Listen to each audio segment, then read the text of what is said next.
Hi, welcome everybody to AE911Truth Webinars. I'm Richard Gage, AIA, member of the American Institute of Architects and founder of Architects and Engineers for 9/11 Truth. Been an architect for 28 years, and I'll tell you some of the projects I worked on. But first, let me welcome you to our webinar, and we're joined by none other than our operations coordinator, Mr. Andy Steele. Hi, Andy. Hey, Richard. Hey, everybody. I just want to remind you, like I do always, if you want to get higher resolution on these pictures as you watch them, you can click the gearbox beneath the video screen, select 720 HD resolution, and that'll clear it up for you. Also, too, if you want to submit questions during this webinar, we are going to be taking them. We're going to be sticking to questions that are related to the information that's presented here today. All you got to do is type your question into the box beneath the video screen and hit submit, and that'll send it right to us. Back to you, Richard. Pretty awesome. And there's a lot of things going on with AE911Truth. One of them is that I'm overcoming a cold that really knocked me down, and so I may not sound my spriteful self, and forgive me if I cough and hack and all that stuff. I'll try to mute when that happens. And if I go offline, you'll understand why for a few seconds. But we just got back from London, and we had a great opportunity to speak to 56 fire service professionals there in a very high-end venue in Westminster. And these guys they're all wearing suits. I was really kind of moved about how well they dress there. I mean, we're talking fire protection engineers, consultants in the industry, people who are tasked with saving lives. They invited us to come and speak because we brought information to them. 2 hours. Myself and Niels Harrit. And as you know, Niels Harrit is a chemical engineer who authored the paper Nanothermite in the World Trade Center dust. And he gave quite a presentation after I laid the foundation for the explosive nature of these buildings, which we've been discussing on this webinar series. A third of these fire service professionals were in agreement with us about the Twin Towers at the end of the presentation. A third, and they wanted a new investigation. A third of them were unsure, and a third of them held to their original views that the official story seems to answer the questions that they might have had. So that was very interesting. Usually when we give public presentations, and now about 550 all around the world, we get almost everybody in the audience agreeing with us. And there's a few who remain unsure, maybe, 1 or 6 or 12 in a big audience. And maybe one person still holds to his views. So this is a real tough crowd. We were challenged. It was great. We had a little debate with one gentleman named David Scott from the CTBUH, Council on Tall Buildings and Urban Habitat. And that was a lively exchange. Also, we've got upcoming the AIA convention, and I'll tell you how you can help with that. With your support, we're going to educate 10,000 architects. Well, we're going to try. We generally can only reach about 1,000 of them from our 10-foot exhibition booth, full of our evidence, and Building 7 coming down. We're going to say, as you'll see in this webinar here, did you know a third tower fell on 9/11? And they stop in their tracks typically. They look up to us and we go, yeah, that's it right there. Because Building 7 will be going down on the TV monitor continuously with 11 different videos. And we then say, well, what does it look like? Is fire bringing that building down, or is it controlled demolition, or are you unsure? So if they, we then have a conversation, and we encourage them to sign our petition if they're unsure or they think controlled demolition. Most of them automatically say it's controlled demolition. So we've got the conversation right there. We've got them signing up. We hope to get 200 petitions from that effort. And you're going to see why here as we proceed into our webinar. Week 2, where we're looking more in depth at the destruction of Building 7 and the investigation. We can't really call it that. NIST did a building report. It was not an investigation. They don't even presume that it was an investigation. But we're going to look at those reports from ASCE, Association of Civil Engineers, American Society of Civil Engineers, FEMA, and the NIST reports. NIST is the National Institute for Standards and Technology, who for the first time in history was tasked with doing a building report on a collapsed building. So we'll look at their computer simulation, which they say kind of proves their theory, which I'll ask you after you look at it, what you think. An analysis of these fires and look at some of the structural engineers. See what we can do, as individuals and as an organization. And what is our problem with the fact that 9/11 appears to have been something very different than what we were sold as building professionals, architects, engineers. As an architect, I've worked on many, many different types of buildings. Recently, these $3 and $10 million gymnasiums and the construction administration for this $125 million high school in the Bay Area. And more recently in near Las Vegas, this 6-block long retail project with 2 mid-rise office buildings and some parking structure. $400 million project altogether, has about 1,200 tons of fireproof steel framing. So that's just some of my background. And there's many in our organization of 2,500 architects and engineers now demanding a new investigation. We have at least a dozen high-rise architects, a dozen high-rise structural engineers, maybe 80 to 90, maybe 100 now, structural engineers, and many, many, many others who are very well qualified. These are not conspiracy theorists. These are people who have thoughtfully weighed the evidence you're going to be looking at and have signed on. And we want you to consider doing the same.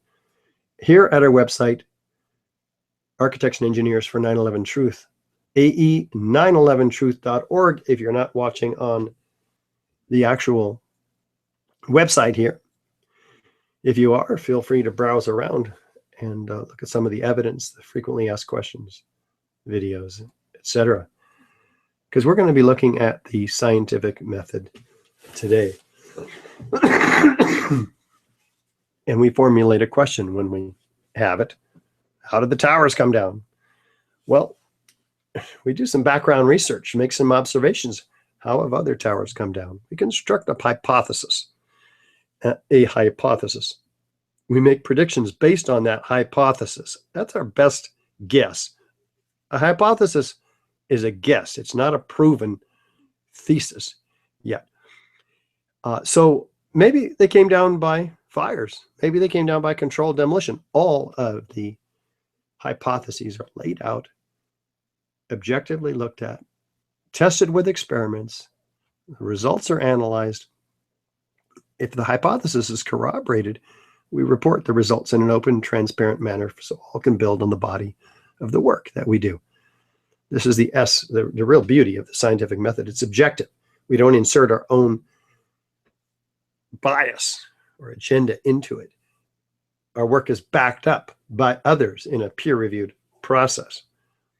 And NIST, for instance, was not a peer review process. It was very exclusive, and it was not transparent at all. For instance, we asked them to release the input data that they use in their computer model for Building 7. They say, well, we can't give that to you. It might jeopardize public safety. Oh, wait a minute. How is it going to jeopardize public safety to give the architects and engineers who are tasked with ensuring the public safety the input data so that they can verify if our other buildings, hundreds of them built like Building 7, are in fact safe still? Because Building 7 wasn't hit by an airplane. Well, we're going to gather some data here and get started with our work with the scientific method.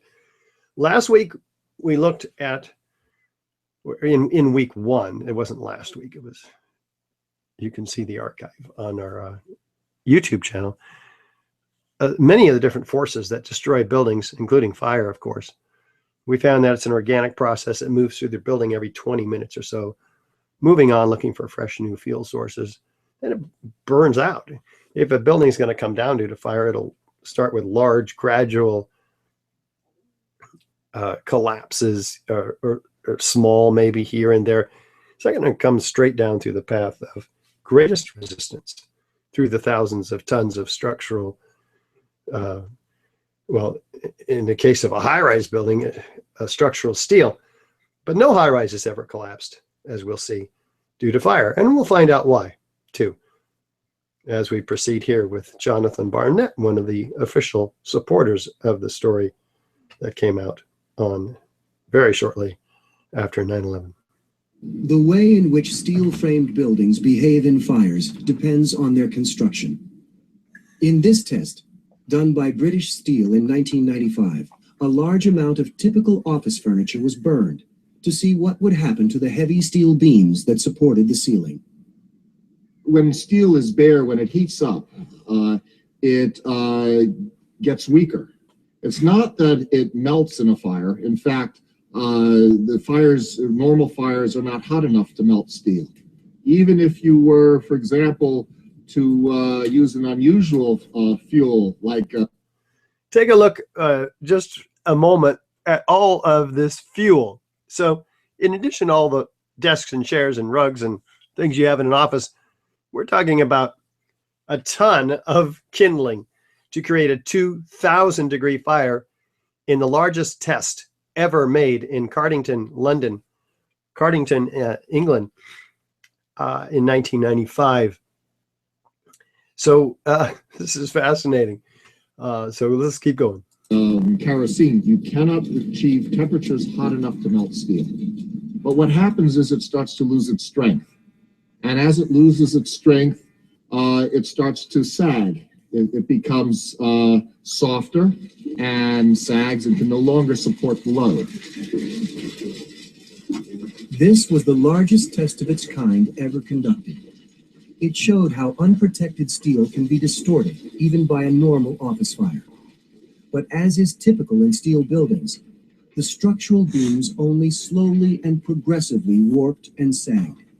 There was no chance of a sudden collapse. In over 20 years, I have not seen, until recently, a protected steel structure that has collapsed in a fire. Until recently, of course, he's referring there to 9/11, where we had not 2, but 3 high-rise structures collapse. And they couldn't explain it. He was very surprised, he says later, that that building came down. Wow, fascinating.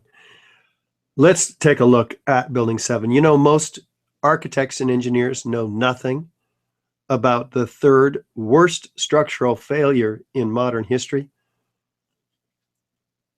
I mean, it should have been the most studied building failure ever. 47 stories, not hit by an airplane. Here it is here. It would be the tallest building in 33 of our states. It's only dwarfed next to the Twin Towers, which came down earlier that morning. They're about a football field in length away from the Building 7. In fact, you can see them here already coming down. Building 7 sustains a little bit of damage. NIST, in fact, says that was not a significant factor in the building's collapse. Well, we're going to look at this building's collapse with some of the key features that we're going to compare its collapse to key features of controlled demolition, which we looked at in detail last week. So I want to make sure you catch up and click on week 1. You can just Google week 1 AE911Truth and YouTube search. Is there a sudden onset of destruction at the base of the structure? That's a classic feature, one of the most classic features. So let's listen to Dan Rather as he describes what may be for many of us our first look at this building's collapse. What you're seeing are high shots. Now, here we're going to show you a videotape of the collapse itself. Describe that. Now we go to videotape, the collapse of this building.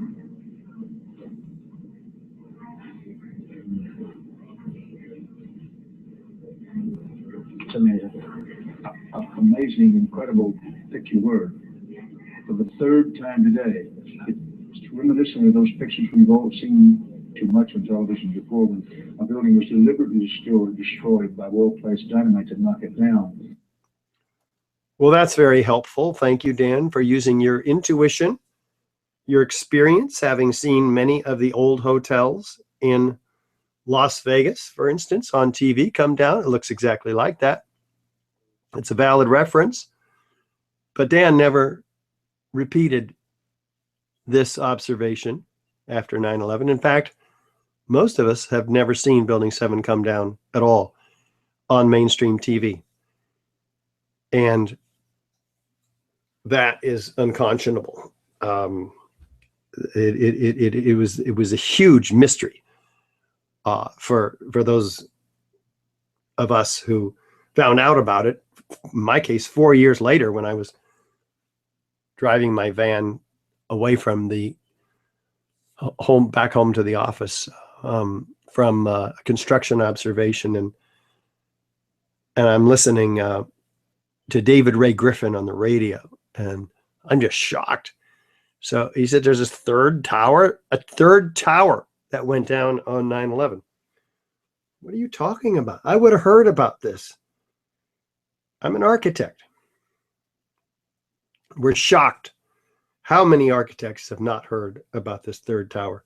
Once they look at it, they realize something is wrong with the whole picture of 9/11. For instance, if we were lied to about Building 7, and I'll be asking you to submit what you think in the question and answer, in the question box there on our website, then we need a complete investigation of the whole thing. After all, we're looking at the erosion of our civil liberties through the Patriot Act, the Military Commissions Act, the National Defense Authorization Act.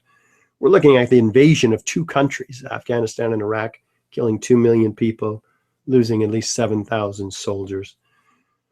We're looking at massive financial crimes on and after 9/11, particularly the $4.5 trillion global war on terror. All of it goes back to 9/11. Building 7 is the smoking gun to pull the rug out from underneath the charade that we've been led to. We'll come back to that. Is there a straight down symmetrical collapse into the building's footprint? Another key feature of controlled demolition. Let's see here. From West Street, pretty straight down, pretty symmetrical. In addition, watch the penthouse. It drops a half a second prior to the overall building collapse. Uniformly and straight down. That indicates that all of the core columns underneath that penthouse are giving away at once. That's 24 columns, as you'll see in a minute. And that contradicts the official story, which says that the instability started on one side of this building and spread across. Let's take a look at a known controlled demolition on the right, Building 7 on the left. Is there any similarity? Is there enough similarity to warrant an investigation into the possible use of explosives, especially since it looks exactly like one? Especially since fire, the official cause of this building's collapse, normal office fires per NIST, which you don't even see blazing in here, do you? I'll show you those fires, but those are the official cause of the building's collapse, and they've never brought down a steel frame high-rise ever. Yeah, that paints a picture. We're talking about these fires. The worst fires that we have photographic or video evidence of are displayed before your eyes, and these are the cause of this building's collapse in the manner that you saw.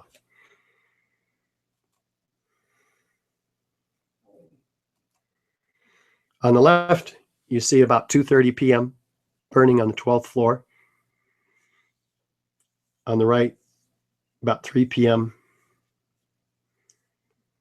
Problem is these fires go out over an hour before, in that area, before the building collapses. We'll come back to that. Column 79 is the initiating vertical element, the initiating failure. And that's because the east penthouse comes down about 6 seconds or so before. So NIST focuses on this column here. So what do they say? Well, they say fires were raging around that column, causing thermal expansion, which we'll look at. But look, these fires on the 12th and 13th floor are out over an hour before this building collapses. So how could they be initiating thermal expansion? Those beams would be cooling at that time. Doesn't make sense. Well, here's NIST's saying that the fires came around column 79 about 4 o'clock and raging between 4 o'clock and 5 o'clock right around that column.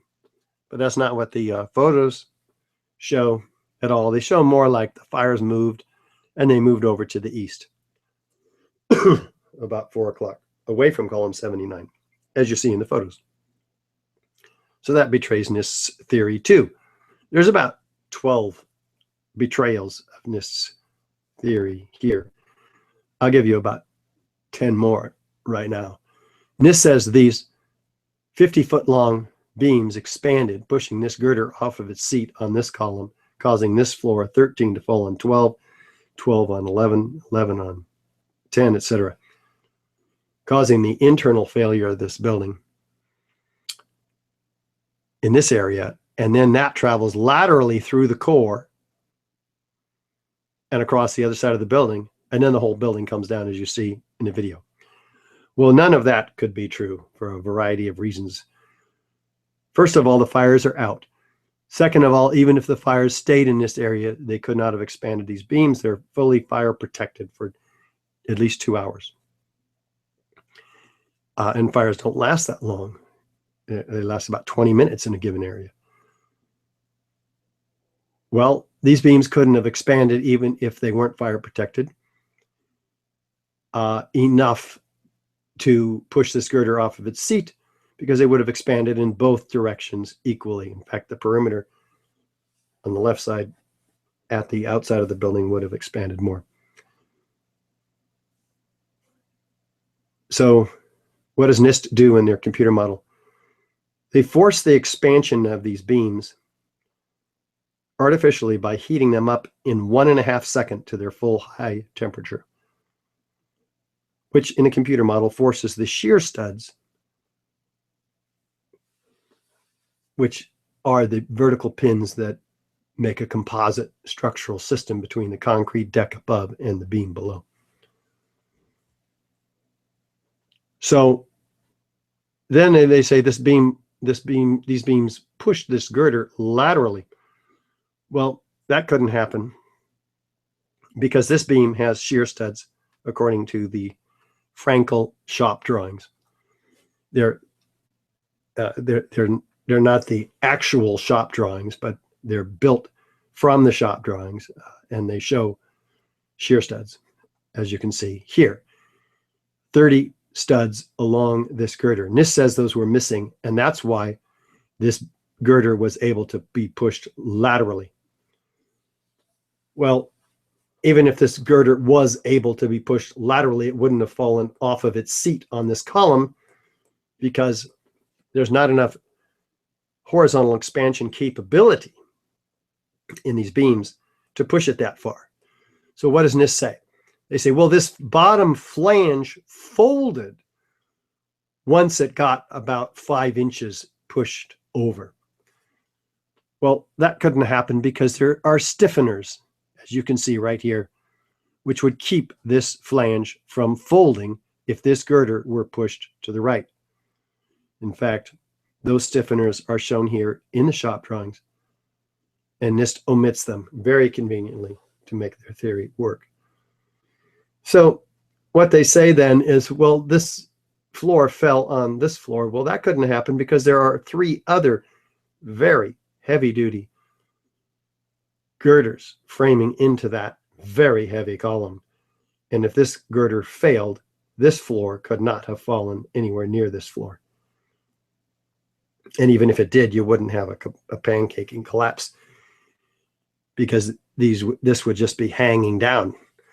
Anyway, so I hope you get the idea that we're talking about fraudulent science here. But it's only just beginning, unfortunately. Take a look at their computer model on the right. Compare it to the actual video on the left. You can see some similarity, i.e. the east penthouse coming down 6 seconds before. But what else do we see? We see about 400 structural steel connections failing every second in order for them to get this massive internal failure. If that was happening, you would see massive window breakage, exterior perimeter structural steel framing caving in and breaking granite panels and windows all across here. You see maybe a dozen windows breaking. No, that's not what we're talking about. Something else is going on. And it's not going on where NIST says it's going on here. It's going on way down below.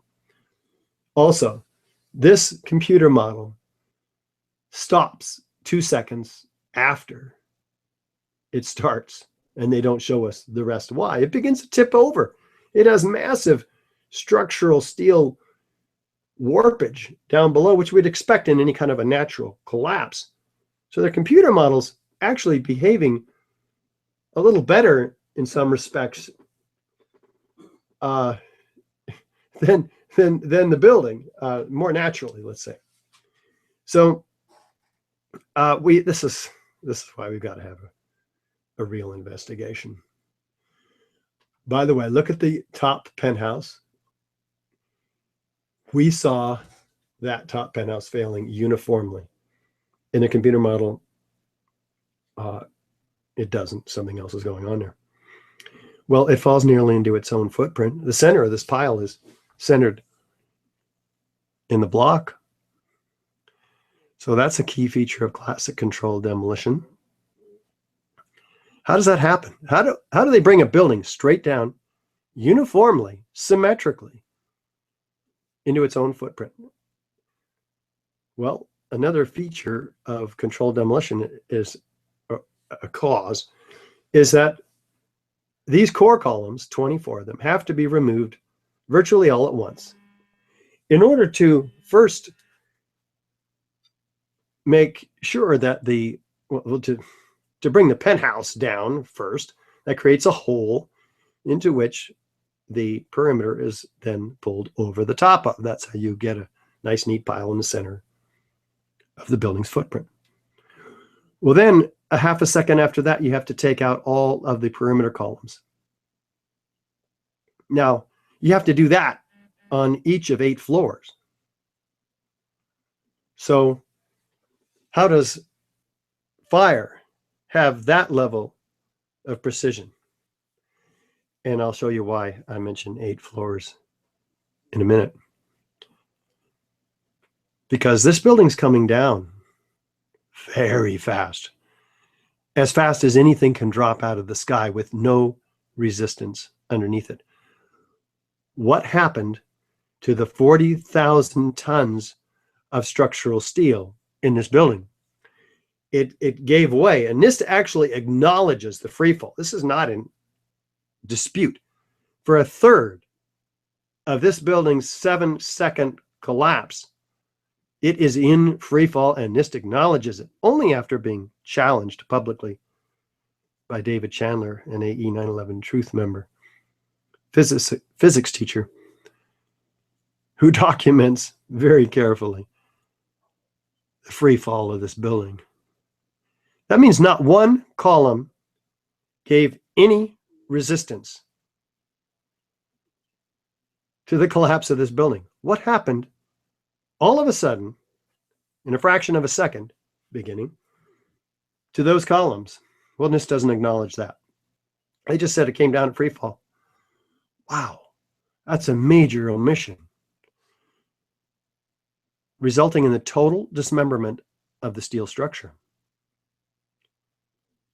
One beam dismembered from the next column on each side of it, such that a moment-resisting steel frame structure, for the first time in history, has dismembered itself, landed in a pile like a house of cards about 4 to 6 stories tall. Fire doesn't do that. Natural collapses don't do that. These are natural collapses. You see a building at the base. It's recognizable as a building. Its structural columns and beams aren't dismembered from each other. Its concrete is not pulverized. Do we have minimal damage to adjacent structures? Pretty minimal. This building is centered in this pile. That's the object of a controlled demolition. Next week, we're going to be looking at massive evidence of pools of molten iron and thermite. This week, we're going to touch on it specifically to Building 7, because even FEMA, its author, says that the ends of the beams were partially evaporated. Now, I'll show you some partially evaporated beams in a minute, but think about this. This takes 4,000 degrees Fahrenheit. The fires in this building are only 200, 300, 400 degrees Fahrenheit. These are not hot fires. You saw them. Let's say they were 1,000 degrees. That's still 4 times less than it takes to evaporate beams. Steel. So steel like this, which is documented by structural engineer Abu Hassan Nastani, who had unlimited access to the landfill to document this stuff. But it gets better than that. FEMA did an extensive metallurgical examination. Dr. Sasson, Ronald Biederman, and Jonathan Barnett examined 2 pieces of World Trade Center 7 steel. This is what they found. It's incredible. So perhaps that, and in fact, it was such a mystery. The New York Times says, perhaps the deepest mystery uncovered in the investigation. The presence of sulfur in the steel, invading the steel, documented very carefully, never before observed. Eutectic reactions, intergranular melting. Solid steel girder turned into Swiss cheese, like you see here. So if fire can't do this, and by the way, sulfur in gypsum board is calcium sulfate. It doesn't get released from itself to attack the steel. And we all know that gypsum board is one of the best protection coatings or coverings of steel frame structures to protect it from fire. So no, that's not it. Where does it come from? We'll look at that next week. Be sure to come back and join us Thursday, 1 p.m. Pacific, 4 p.m. Eastern. Because the story really develops here. It's fascinating. Rapid oxidation and sulfidation, intergranular melting. Liquid iron. Guess what that is? That's molten iron. Steel doesn't turn molten, and neither does iron, until you're about 2,800 degrees Fahrenheit. Where does the heat come from to melt the iron. Why aren't they documenting those possibilities in their hypothesis of destruction by fire? There's got to be something else going on here, which we're going to be looking at very carefully next week. Hot sulfur attack on the steel. Is there chemical evidence of cutter charges? Well, we'll come back to that next week. But fire, this is all direct evidence of explosive destruction so far. Fire can't create, we don't believe, any of these features, let alone all of them. Each of them have to be analyzed, evaluated on their own, and answered. This has not been done by NIST, by popular mechanics, by the debunkers, by anybody. If any of the buildings in World Trade Center complex were to come down due to fire, we'd expect it to be this one, right? Clearly, fully engulfed building. Did it come down? No.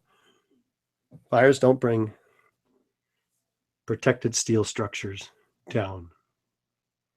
Never happened in history. Not one skyscraper has collapsed due to fire. Not this one in China, which is burning from top to bottom. Very hot. Much hotter than you saw in Building 7. Did it come down? No. Slightly toasted around the edges. Here's before, here's after. Put back into use, being remodeled. But these small, scattered, and very few fires brought this skyscraper down in 6.5 or 7 seconds into a pile like a house of cards. We're not buying it. Let's take a look at the FEMA and the NIST reports, because there were some investigations, starting with volunteers. These volunteers earned $100,000 contracts from the federal government. Very unlikely to contradict the official story. FEMA came along with $600,000 of funding finally. We're going to look at their results that they came up with. And that metallurgical examination that they produced in their Appendix C of this 2002 report, NIST came along in 2008 and threw it out. It's just gone. Poof. That's not science. That's a cover-up. And we're not buying it. What's interesting here, though, to note, the original FEMA report included a lot of players. Well, they're the same players for the most part that found their way into the NIST report. And many of them assisting popular mechanics with their effort to hide the truth about what's going on with respect to all three of these buildings. That's not objectivity. It's not the scientific method. It's not peer review. Well, what does FEMA find? Implosion. Internal failure and implosion. Interesting. Kind of what a controlled demolition does. What do the experts say? Those experts who don't have a stake, like all of the controlled demolition companies in the U.S. are beholden to the federal government for most of their work, because these are federal buildings that end up being poorly designed and brought down by controlled demolition. Well, outside of our country, we have Hugo Bachmann, PhD, chairman of the Department of Structural Dynamics, says, in my opinion, the building WTC7 was with great probability professionally demolished. But we have about 80 or 90 or maybe 100 structural engineers now with AE911Truth, like Kamal Obaid, who says localized failure in a steel frame building like WTC7 cannot cause a catastrophic collapse like a house of cards without a simultaneous and patterned loss of several of its columns at key locations within the building. Very clearly. Fire doesn't do that. And by the way, you can see many more of our structural engineers in our other DVDs. 9/11 Blueprint for Truth. 9/11 Explosive Evidence, our documentary with 40 high-rise structural engineers, architects, etc. I'll play you a short trailer of them. But do we have foreknowledge of this building's destruction after all? You can't bring a building down in a day. It takes months of planning. And so that would be helpful. Well, let's listen to what the chief, Nick Visconti, says. We're moving the command post over this way. That building's coming down. They're announcing the building that has a few small scattered fires is coming down. Not hit by a plane. Never worried before about these high rises. Hundreds of skyscrapers have been on much hotter, larger, and longer lasting fires, and they just go right up and they put them out. Interesting. They told Indira Singh Building 7 was going to come down or was being brought down. Wow, they're talking about volition here. You actually use that word? Yeah. Who is telling you this?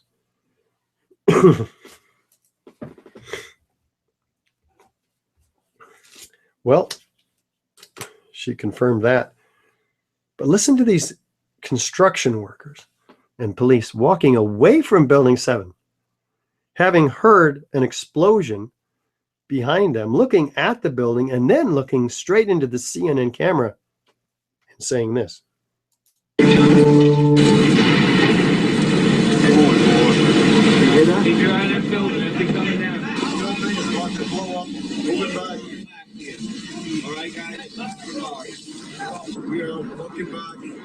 It's a building about to blow up. Full flame. Debris coming down. The building is about to blow up. Flame and debris coming down. What are they talking about? How do they know the building is about to blow up? Now it's not just coming down, it's about to blow up. How do they know it's about to blow up? Well, last week we heard some witnesses that confirmed additional explosions, three witnesses of explosions, one of whom heard a countdown on week 1. Do fires bring buildings down to countdowns? Is the hypothesis corroborated of explosive demolition? In your mind, give a simple yes or no to Andy, if you would. Andy's monitoring the questions just in the questionnaire. Is the hypothesis corroborated? Yes, no, or unsure? It's fine to be unsure. In fact, we really appreciate people who don't jump to conclusions, but want to weigh the rest of the evidence that they can find and make up their own minds on your own time. Do we have, at least so far, 8 key characteristic features of controlled demolition?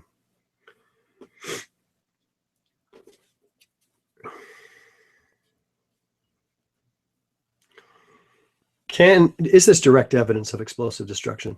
Can fire create any one of these, let alone all of them? Is there additional corroborative and circumstantial evidence supporting the proof of controlled demolition beyond a reasonable doubt? That's a question for, same question. If you are unsure or you agree that these are controlled demolitions, we would like you to do something with that opinion or conclusion. We would like you to take some action. And there's lots of things you can do. You can sign our petition, especially if you're an architect or engineer. That means if you have a degree, you don't have to be licensed. Become a member of AE911Truth. Support us financially. We're going, as I mentioned, to the AIA convention, a $20,000 effort.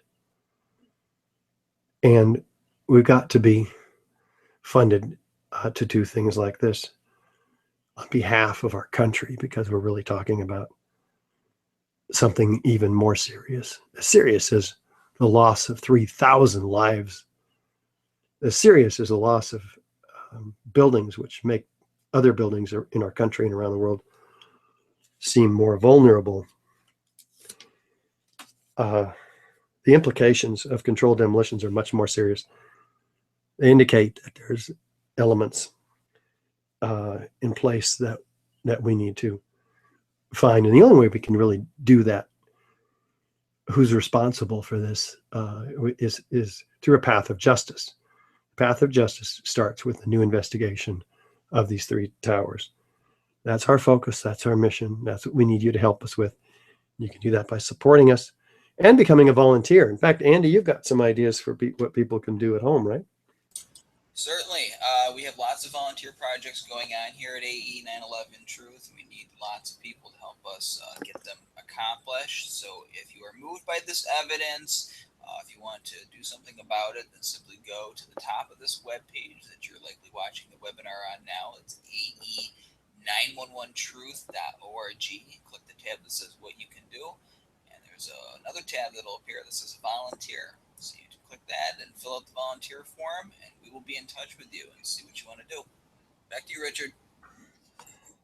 Well, that's pretty quick. And see how easy it can be, guys? You can just, from your own home, you can send the AE911Truth.org link to every architect and engineer you can find, everybody else that you know, media representatives, government representatives, television, radio, TV, lots of things you can do. Screen the DVD. Speak to new audiences. I'll show you a DVD you can screen. I mean, we have lots of videos and brochures you'll see on our store. The store can be found on our website by clicking what you can do or what can you do. The store is right there.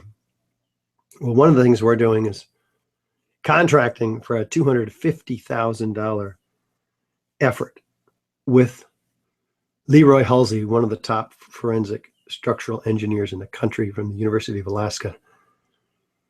He's performing a 2-year dynamic computer analysis and to see why this building, what could and could not make it come down.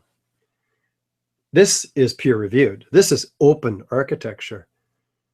This is the way that it should be done. Now, if you think I have $250,000 in my pocket, you are really, really wrong. And it's taking all of us to try to, it's a massive act of faith. So I need you guys to go to WTC7evaluation.org and make your pledge to support this extremely important project that will bust open the academic and professional community's awareness of the 3rd worst structural failure in modern history that most architects and engineers are completely unaware of. And you can get our free 50-page booklet, our new landmark publication. Free. Just click on the link below and fill in your name and we'll send it to you, the PDF. You can download it right now. And it is really, really quite good. It's not so technical that, you know, people can't understand it. But it is designed to appeal to professionals. And this one appeals to everybody. Our documentary trailer of the, so I'm just going to show you the trailer, which is 3 minutes of our 90-minute film, 9/11 Explosive Evidence, Experts Speak Out. Here we have 40 high-rise architects, structural engineers, metallurgists, chemists, physicists, controlled demolition experts, all laying out this evidence for the explosive demolition of all 3 skyscrapers on 9/11. Let's take a look. I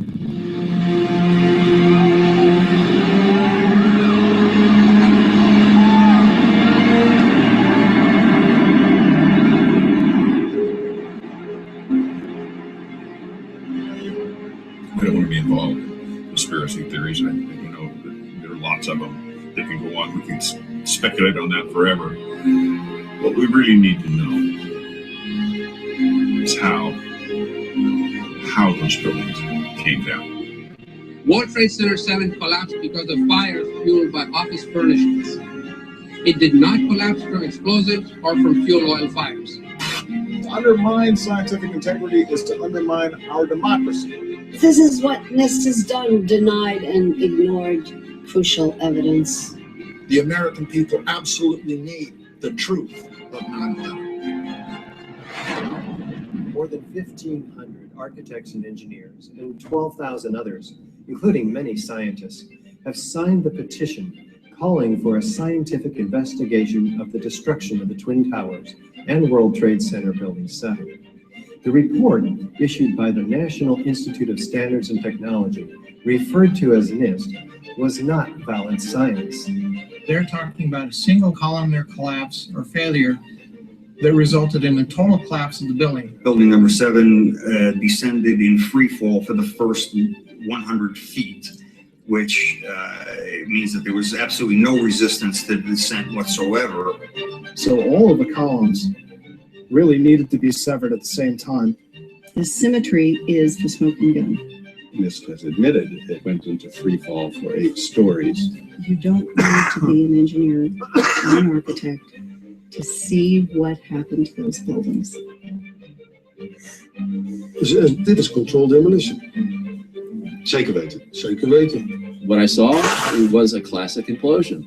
The center of the core, the penthouse area, starts to move first, and then the building follows along with it. NIST excluded the documents from FEMA in Appendix C that documented the evidence of melting steel. In an office fire, you cannot generate enough heat to melt steel. There were these iron microspheres present in all of the dust samples. They needed to have been formed in extremely high temperatures. All the characteristics of the microspheres, along with what I see in the attack of the beams that were actually found, tell me that thermite was involved. In the dust, what we have found is a modern version of thermite, which we call nanothermite. NIST concedes that they found no evidence for explosives. So then we asked them, well, did you look? And they said, no, we did not look for explosives or residues of explosives. And in fact, the evidence is overwhelming that these red-grade crystals are very high temperature incendiaries. And we have watched as scientific integrity has been undermined, and scientific research politicized in an effort to advance predetermined ideological agendas. If this is a crime, I think everybody agrees it's a crime. Evidence was removed from the scene of the crime. You can't do science when you are deprived of the evidence and when your hypothesis is the least valid instead of the most likely. And the most likely hypothesis in the case of Building 7 wasn't even mentioned. This is not science.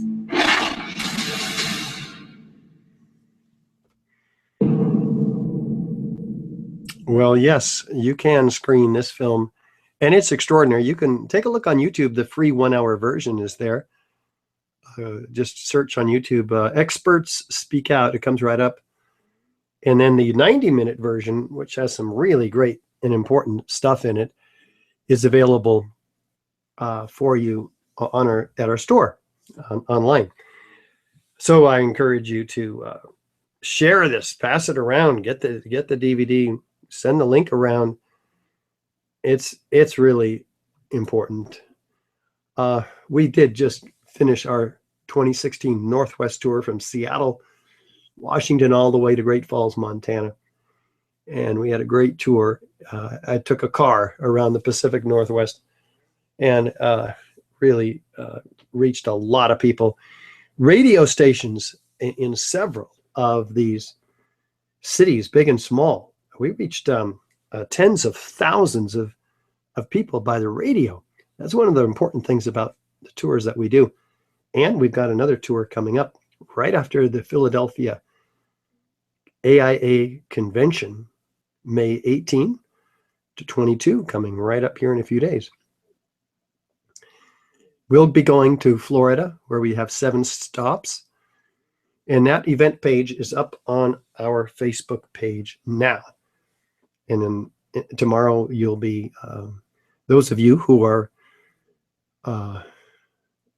signed up for our email newsletter news flashes, you'll be getting notification of those different stops. But if you're eager, go ahead and go to Facebook, search Architects and Engineers, and you'll find us, and you'll find our new tour right there. It's very exciting. So this was week 2. Next week is week 3, where we look in the Twin Towers. Because if you are convinced by the evidence in Building 7, you're going to be even more convinced when you start to really look at the Twin Towers. As you can see, we've stacked it up for you.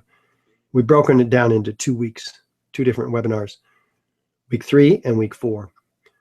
So you're going to get all of it. It's coming up next Thursday at 4 p.m. Pacific. But right now, I want to make sure we have a chance to answer your questions. Andy, we've got a few of them, I guess, huh? Yeah, we've gotten quite a few today. And first, I just want to say especially thank you to you, Richard, for, I know you're still getting over an illness, so it shows just how dedicated you are and how important this information is. We do appreciate that. Thank you.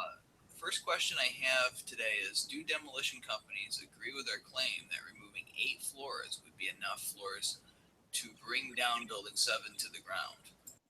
You know, there's some differences of opinion among structural engineers whether or not severing the columns just on 8 floors would be enough to start the process. It'd certainly be enough to start the process, but would it be enough to allow the weight of the building to crush and do the rest of the damage? You know, it doesn't really matter. Some of them think yes, and some of them think no. But the question is, do demolition companies agree? We're not claiming, though, that removing 8 floors would be enough. What we're claiming is the only thing that could remove those 8 floors is explosive controlled demolition charges, for which we have the evidence, not by conspiracy theorists, but by officials. You saw it yourself. The metallurgical analysis shows the evaporation of steel beams, molten iron. That doesn't happen in fires. You'll see a lot more of that next week. Okay, our next question asks, are there any nearby seismograph records which show beginning and endpoints, blast events, or other data? There are a number of seismographic records, and there are a lot of people claiming to interpret them to their relative viewpoints and conclusions, which are often quite contradictory to each other.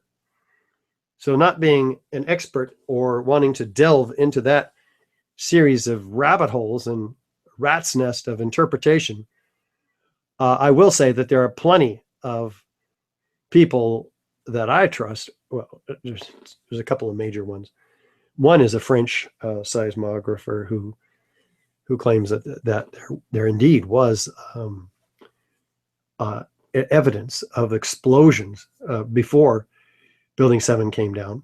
And you saw last week, in week 1, the witnesses of those explosions, 2 of them inside the building, typified by Barry Jennings, who was being blown around in the building. The whole lobby was blown out, he said. Well, fires don't blow out lobbies like that. I'm talking about Building 7. Of course, the lobby had serious explosions in the Twin Towers as well. Okay, our next question asks, how do you respond to people like Michael Shermer who say, and this is the quote, in point of fact, the fires burning in World Trade Center 7 were extensive, not isolated. Conspiracy theorists tend to only show the north side of World Trade Center 7, which does not look nearly as damaged as the other side. Well, I showed you all the fires that we have photographic or video evidence of. If you can find any more, not you, Andy, but anybody, then I encourage you to do so. And there have been some very suspicious photos of actual damage, not fires, but damage on the south side. and they conflict with each other, and they've been withdrawn over time by NIST. They appear, some of them, to be photoshopped. But our contention is that if there was such damage on the south side of the building, at one time NIST claimed it was 25% of the depth of the building was scooped out. Now, if that was true, then how would the building have failed? It would have fallen toward the south. That's what buildings do when they're damaged, bombed. They fall toward their injured side, if you will. So we don't have that. We have a symmetrical progression indicating all 80 columns had to have been removed at once. So the damage is irrelevant. And in fact, that's probably why NIST withdraws their damage assessment and causation, because it could not, the damage on the south side completely removes their theory of the initiation of collapse on the northeast side at column 79. Okay, thank you. Popular Mechanics claims that, and this is the quote, by the time the exterior of the building, World Trade Center 7, collapsed, much of the collapse had already taken place out of the view of TV cameras. Did the interior of World Trade Center 7 collapse before the exterior? Is that even possible? Is that a demolition technique that is ever used? So there's a couple of questions in there. I'll repeat them if you need me to, Richard. Yeah, and I can see them here too. The collapse of Building 7 is clearly done from the interior core columns. You can see that by the videos, which shows the complete collapse of the penthouse, which is over the top of those core columns. And it is a technique used by most of the controlled demolition. Just Google any controlled demolition. You'll see the top generally go down first. That creates a hole, a cavity, into which to draw the exterior perimeter structure in on itself. So yes, we do believe the interior of the building collapsed a half a second prior to the outside, and it is possible, and the only thing that can explain it is uniform controlled explosion removal of those interior 24 columns at once. Okay, our next question asks, if NIST omitted shear studs and stiffeners, can they not be sued in a court of law or government interrogation sessions? We don't believe NIST is subject to court action. The Congress, who tasked them with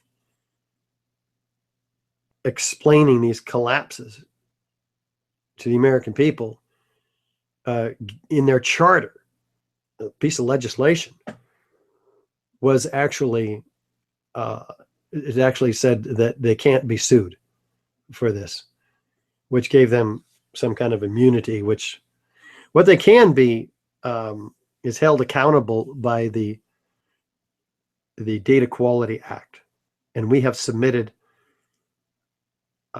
requests for correction, is what they're called. And we're going to be submitting more of those. And they come back with ridiculous answers, and we don't have an appeal process except for the Office of Inspector General, which oversees all of the administration agencies like NIST, and they've been non-responsive as well. So we don't have judicial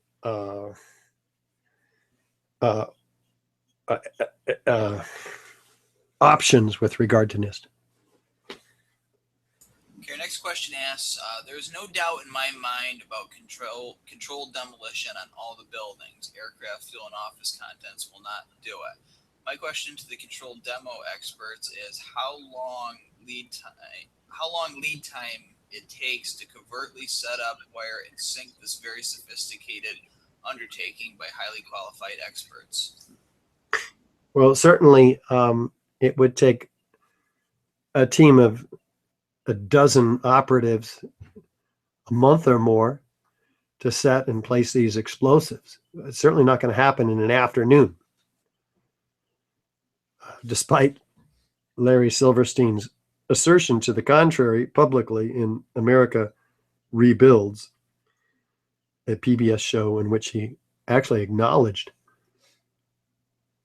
Actually, let me play this for you. This is extraordinary. You guys have to hear this. Oh, it's not in this one. In which he acknowledges he says, there's been such terrible loss of life. I was talking to the fire commander. Maybe the smartest thing to do is pull it. And so they gave the order to pull, and we watched the building come down. Well, there's a couple of things here. Obviously, it sounds like an admission. Pull is a term used in the controlled demolition industry. He comes back later and he says, I didn't mean pull it. I meant pull the firemen out of the building. It doesn't sound like that's what he said at all. In fact, the firemen weren't in the building. They were told not to fight the fires. They were pulled out of the building well before those fires were getting anywhere near dangerous. So scratching their heads, watching, why are we fighting this fire? Well, I think we know the answer to that question. Okay, our last question today asks, would we expect to see squibs at the lower levels of World Trade Center 7 like we see in the Twin Towers, but we don't see any because no cameras were recording anything at those lower levels? Yeah, boy, would I love to have had a camera down there on all sides of that building, because I think that's exactly what you see is a lot of squibs or isolated explosive ejections. That's what I'm sure that's what you would have seen, but we just don't know because there were surrounding buildings are hiding it. That's correct. Okay, that is it for today. I want to thank everybody for tuning in. Again, thank you, Richard, for doing this today. We are going to be back on Thursday to cover the next webinar, cover the next segment of information in this series. So I want to thank the audience, and we are done. Richard, do you have any final words? Yeah, I just want to invite everybody to come back. We'll start the Twin Towers overview and the evidence of explosive destruction in the Twin Towers in week 3, Thursday, 4 p.m. Pacific, and 1 p.m. From now on, we're going to a Thursday platform. It's been kind of confusing for some people, including myself. We've been doing Sundays and Thursdays. From this point forward, we'll only be doing Thursdays at 1 p.m. Pacific, which is 4 Eastern. And I look forward to seeing you all there. And then the week after that, we go to week 4, which includes the hot molten iron and extreme temperatures and evidence of ignited and unignited thermate, and nanothermite. So fascinating series of webinars coming up. We'll see you all then. Thanks so much. Bye, everyone.